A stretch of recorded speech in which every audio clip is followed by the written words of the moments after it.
अगर आपने स्त्री 1 का वो ग्रैंड क्लाइमैक्स देखा था तो आप भी यही सोच रहे होंगे, क्या यह कहानी खत्म हो गई? लेकिन दोस्तों नहीं, ये सिर्फ शुरुआत थी। स्त्री 2 में हमें वो सब देखने को मिलता है जो हमने सोचा भी नहीं था।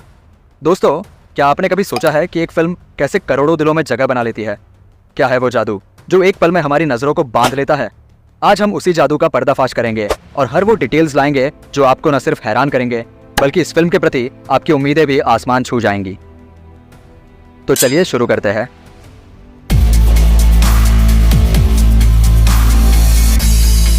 और पहले बात करते हैं उस कैरेक्टर की जिसने इस मूवी में सबसे ज्यादा ध्यान खींचा। लेकिन एक मिनट, क्या आपने गौर किया कि आखिरकार ये सब शुरू कैसे हुआ? स्त्री की कहानी तो आप जानते ही हैं, लेकिन इस बार हमें पता चला कि वो कौन था जिसने स्त्री की जान ली थी। हाँ, वही सरकटा। पर कहानी यहाँ खत्म नहीं होती।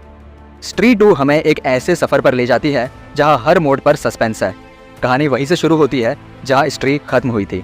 चंदेरी गांव में अब स्त्री के जाने के बाद सब कुछ सामान्य हो गया था, लेकिन जैसे ही लोग राहत की सांस लेते हैं, एक नए खतरे की आहट सुनाई देती है, इस बार पुरुष का।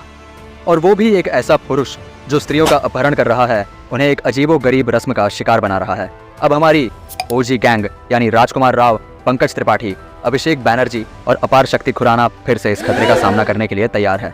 और यहीं से शुरू होती है स्त्री 2 की असली कहानी। और विकी यानी हमारे राजकुमार राव, वो इस कहानी का असली हीरो है। स्त्री 2 में हमें पता चलता है कि विकी सिर्फ एक साधारण इंसान नहीं बल्कि चंदेरी का रक्षक है। उसकी असली ताकत उसकी सरलता में छुपी हुई है। जब वो इस तलवार को उठाता है तब असली लड़ाई शुरू होती है। अरे भैया, वरुण धवन का भेदिया भी यहीं पर एंट्री लेता है। उसकी एंट्री से कहानी और भी दिलचस्प हो जाती है। भेड़िया का सामना सर कटे से होता है। दोनों की फाइट देखकर थिएटर में सीटियां और तालियां गूंज उठती है।